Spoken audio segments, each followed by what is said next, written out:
అనగనగా ఒక అడవిలో పులి మహారాజు ఉండేవాడు. అయితే తనకి బాగా ఆకలి వేస్తుందని అడవిలో జంతువులని వదలకుండా తినేవాడు. అయితే ఒకరోజు అక్కడున్న జంతువులను చూసి వీటిలో ఏదైనా ఒకదాన్ని ఆహారంగా చేసుకోవాలని అనుకున్నాడు. అక్కడే ఉన్న కొన్ని జంతువులు చూసి పారిపోయాయి. కానీ అక్కడే ఉన్న ఒక ఆవు అక్కడే నిల్చొని ఉంది. ఓ పులి మహారాజా, నన్ను ఆహారంగా చేసుకోవాలనుకుంటున్నారని నాకు తెలుసు. కానీ నాకు ఇప్పుడే పుట్టిన దూడ ఉంది. తనని చూసి వస్తానని చెప్పింది. మళ్ళీ వస్తావని నమ్మకం ఏంటి అని అడిగింది. కానీ మళ్ళీ నువ్వు రాకపోతే నువ్వు ఎక్కడ దొరికినా అక్కడే చంపేస్తానని చెప్పి పంపించింది. అప్పుడు ఆ దూడ దగ్గరికి వెళ్ళి తనకు మంచి చెడలు చెప్పి ఆ ఆవు మళ్ళీ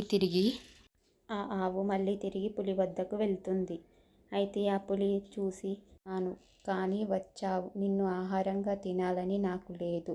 నువ్వు నీ దూడ దగ్గరికి వెళ్ళి హాయిగా సంతోషంగా నివసించమని చెప్పింది. మనం ఇచ్చిన మాట తప్పకుంటే అది మనకి ఎంతో